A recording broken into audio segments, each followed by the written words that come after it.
advanced analytics. And our company was founded on the idea that there is predictive alpha in unstructured data. And so about 12 years ago, we started pulling tweets from the Twitter fire hose and structuring that data and calculating sentiment. And basically what we've done is we've evolved into other types of data. So about 12 years ago, and we'll get into some more of the data, but one of the new things that we've been doing over the last couple of years is adding AI capability into our data quality process at various points in time, and then also using it to create new products. One of the biggest challenges that we've had with that is hallucinations, or flat out wrong answers. Okay, it's a fancy word for wrong answers. And so what I'm going to talk about is some of the things that we see in terms of hallucinations, how we handle that both on the data quality side as well as on the creation of new product side. And so the first thing I'm going to do is start with a question. Are you guys using it in your investment process or not? And the reason I ask this question, okay, sample size is 1. The reason I ask that question is because I'll tell you how much detail we're going to go into. And so everybody in here is using it in their investment process, so I'll take that. I'll take that as an data point. All right, we are context analytics. So here's my agenda. I've already kind of hit on that. So we like to fashion ourselves the gas that goes into the AI car, so the gas that goes into some of your unstructured data tools. So we can call ourselves the leader in unstructured data for finance. What are hallucinations and how do they impact what you're going to do? And then how we can mitigate them. And then at the end, we'll go through some examples. So I've got some really killer examples of hallucinations. Some of them current. I got one that I'm saving here, Cracker Barrel, which I think you guys will find particularly interesting. Who we are. So again, we used to be known as social market analytics, which was big to us, the Twitter people. So we evolved from that. And actually, if any of you are users of machine-readable filings from S&P or global machine-readable filings, we're actually the ones that create that data on the back end. So we take in filings, 10Ks, 10Qs, annual reports, and annual quarterly reports. We structure that data. We run various AI engines on it, and then we make that available. And if anybody has any interest in this deck, just reach out to me. I'll send it to you afterwards.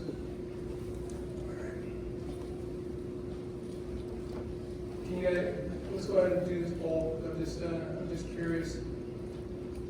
Okay. Now,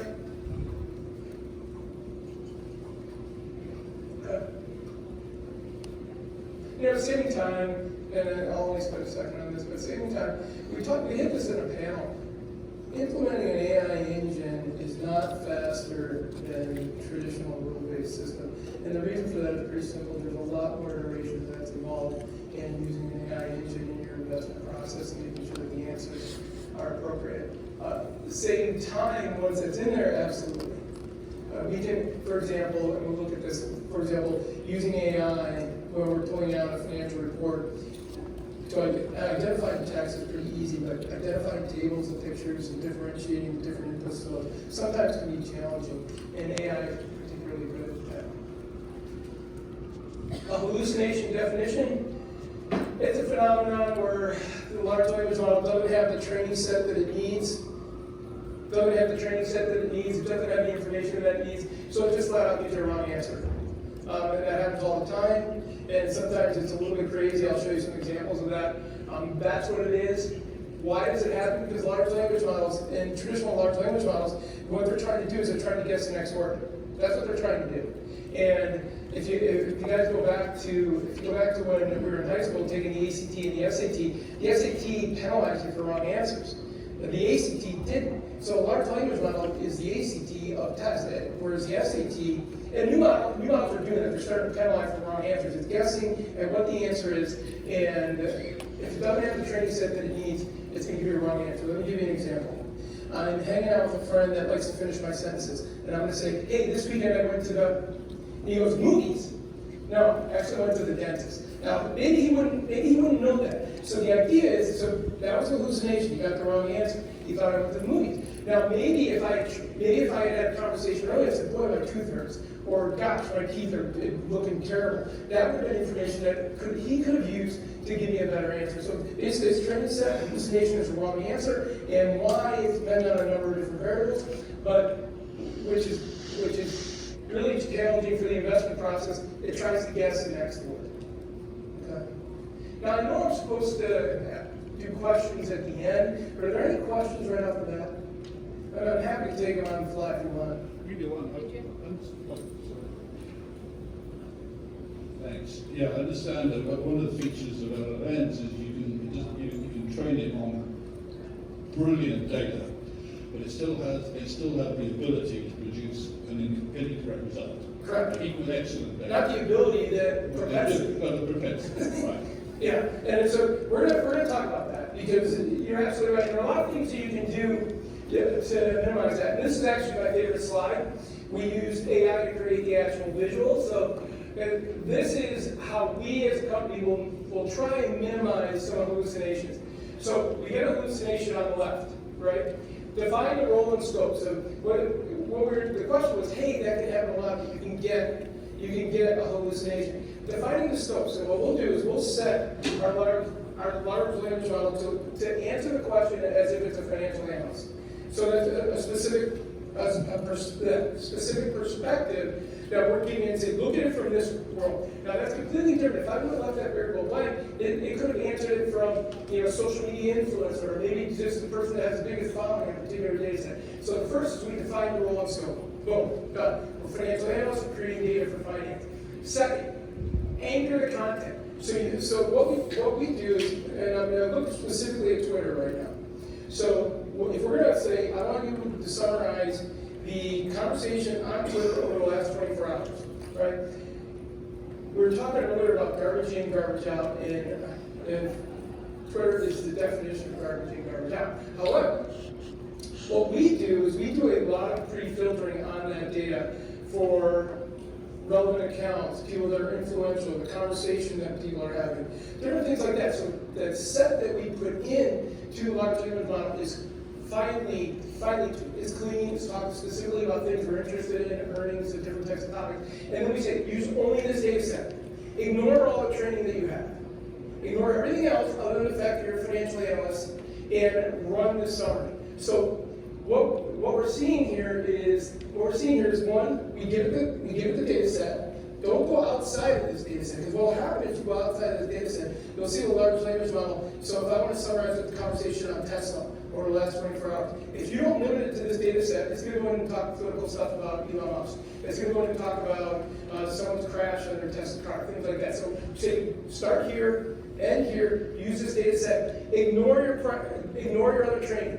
All the other training, the 6 billion things that have been put in, ignore that. Just use financial analysts and these particular tweets. Okay? Organize and structure. Prompts written, and you'll see some of these. So, I talk to people and they're like, well, AI is going to take over the world. I'm like, have you ever seen what it takes to get a simple, get a good answer out of a prompt? Ain't happening. So prompts are written with specifications, bullets, bold, emphasis, numbered steps. And you'll see in some of these, we don't give it any ambiguity whatsoever. We want you to summarize this, we want you to use this set of data, and we want the output to look like this. Boom. And then we enforce the output schema. So you'll see in a second what we do. One of the things that we do is we summarize the market conversation, and we say, give me 5 outputs. I want these bullet points. I want them to be unique. So, and unique, sometimes you get ambiguity. So what we're saying is we want new conversations. If you leave it alone, it's going to pull up earnings conversation, option pricing conversations. It's going to pull up, technical analysis type of conversations. What we want is, hey, tariffs on the auto industry, or I want to see, whatever, more unique types of topics, enforce the output schema, and then add fallbacks. If then else, this is the else. So don't let it go off and start, because what it'll do, much like a large language model will try and guess a word, it'll actually go in and try and create output for it. And you'll see some of this. Can you hear me? I'm a small investor. Yes. I'm interested in analysis of projections, but does the hallucination affect information of company performance, economic performance? Does it? Yeah. Yes, oh, absolutely, it can. Yeah, absolutely. Yes. On the panel earlier, I said, what is it not good at? It's not a single source. I call large language a tool in your toolbox. And you're going to see why in a second. It's a tool.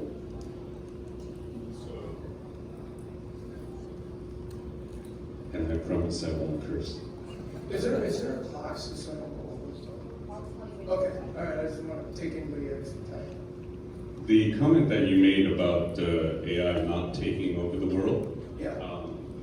that presupposes that you actually control. Because given the scale, the speed, and the ability for AI to self-anneal and replicate code, that's a big problem.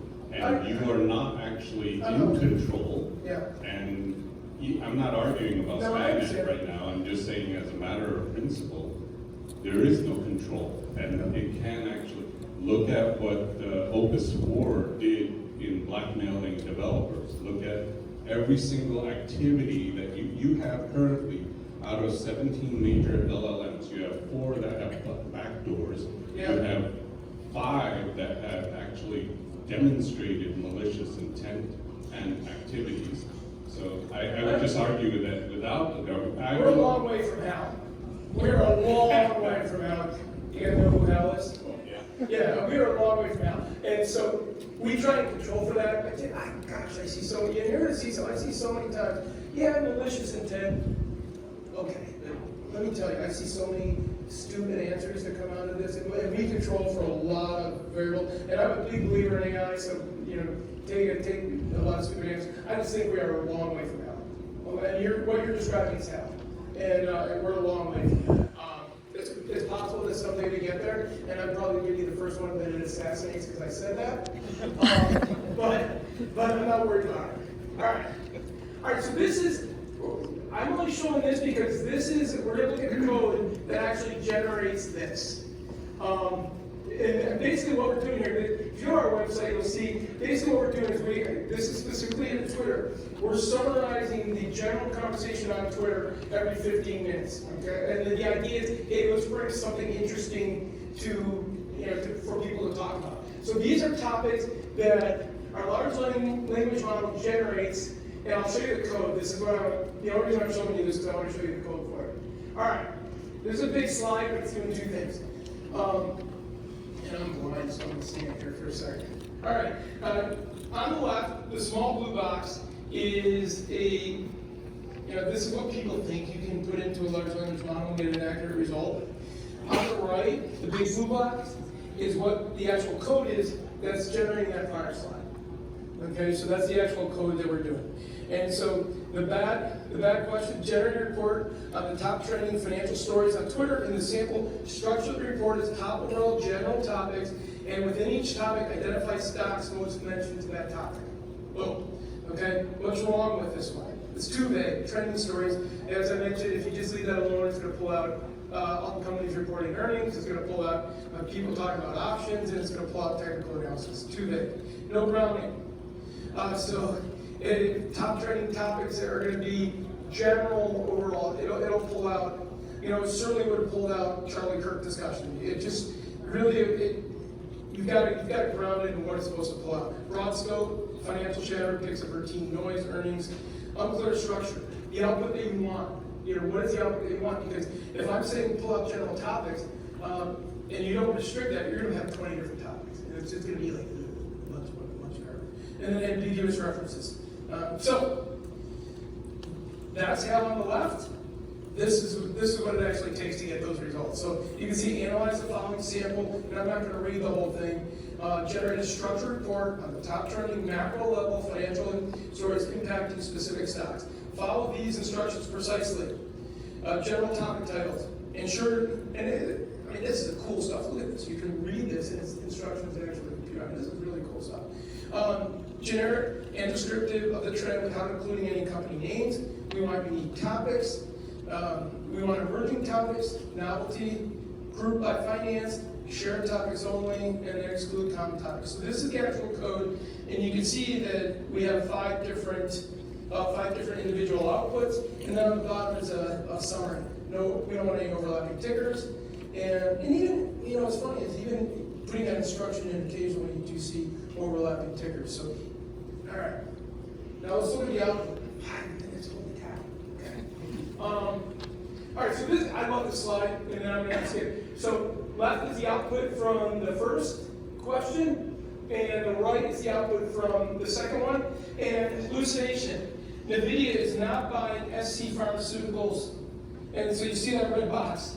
So based on the information that we gave with that generic request, NVIDIA was getting into the pharmaceutical industry. Really? I'm like, what the heck? And then you see how it has duplicate securities in there, and then it doesn't even have all the individual outputs. So just real simple example. It took me about 10 seconds to go through and generate this particular hallucination. On the right, the longer prompts are what was generated on the right. And look at the topics. The topics are better too. M&A in the energy sector. And so here we've got strategic expansion in healthcare. So that's a real event. Consolidation in the retail, acquisition in the technology industry, and then regulatory changes. So what will happen is, in the panel earlier, we have traditional rules-based QA that we do, and then we insert AI components into that process. And what will happen is something will come out as an anomaly, and it'll be checked by humans. So that particular, after I got done making my slide, and was thankful that we had that, I went to the guy and said, hey, what happened here? What was it? What was the association that was causing, the pharmaceutical company to actually be mentioned with the video? Okay, so I have a couple of minutes, so I'm gonna jump. All right, so I said we use AI to both create new products and we use it in our QA process. So I think there's probably a lot of interest on taking unstructured data and turning it into JSON, and we use AI a lot for that. So these are oil well completion documents. When you're done drilling a well, you have to put stuff in it. You have to cap it, you put sand in. And there's a market for that because the idea of going in. So anyway, this is a statement on the left that will go into an oil well completion document, and then on the right is the output. And don't bother reading the output. Just look at the quotes. Just look at the quotes on the right-hand side, the lower section. There's a lot of missing data there. Now, if you look at prompt engineering, and basically what you can do is you can actually go in and fill that all in with proper prompt engineering. So basically what we're doing here is we're doing a lot of normalization steps on this data. We're just giving it a lot more detail associated with it. So we use AI a lot for going into random documents. A new one that we're looking at are insurance documents and pulling out tables for changes in insurance rates. I had no idea that there was such a massive set. But it allows us to create new products much more quickly than it has in the past. And to get rid of the hallucinations, we provide more detail in the actual data set. You can see the blanks on the lower right-hand side of the slide are filled in because of the changes that we made to the prompt engineering. All right. RAG, Retrieval Augmented Generation. So what we do is, we feed the data in real time, and so if we get a new finding, we're going to feed that data in pretty quickly. Fine-tuning, we're doing more and more of that. It's not something that we've done a lot because we really just want to get the data that we're interested in analyzing, and use this to generate the responses. Fine-tuning would be training your own model. For example, for Twitter, they don't allow you to put tweets up into ChatGPT or any hosted model, so we use Llama to put it down. In that case, we're doing a lot more of our training. So Retrieval Augmented Generation, we feed it in, and then we feed the data cleanly into the system, and then that generates our summary. All right, now this one I love. This one I like a lot. This is Cracker Barrel. So this was taken a couple weeks ago, maybe a week ago. So yeah, remember Cracker Barrel were going to redo their stores, they would redo their menu, and this is a hallucination. I'll tell you why. They were going to redo their menu, they were going to redo the stores, they were going to redo the logo. On the right is the sentiment generated by our large language model. Positive discussion, 0.5 means it's generally positive, and a sanity is a correlation to subsequent prices. Okay, positive, right? And in this case, what was happening was the large language model was basically listening to the fact that they were going to refresh their brand, they were going to redo their menu, they were going to redo their logo. And doing a lot of training, if you're using a training model, then that's positive.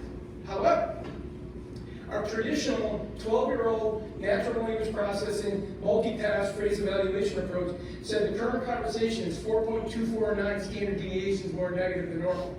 So if you actually read all the messages, score all the messages independently, and then aggregate that up, huge difference between the two. And this is a report that we look at every day where we go in and we use our traditional quantitative, easily verifiable method on the left, and then what AI generated on the right. Bam, perfect. And so I love it. I think it's fascinating. I think it's helped us in two ways. Hallucinations are a huge problem, and prompt engineering is a big way that we do that, controlling the data set that comes in, and then controlling the state of the engine itself, like what view can you take. But all of that has helped us minimize hallucinations as much as possible. And to go back to earlier, it's not a Boolean system, it's not buy, sell, it's a tool in your overall toolbox.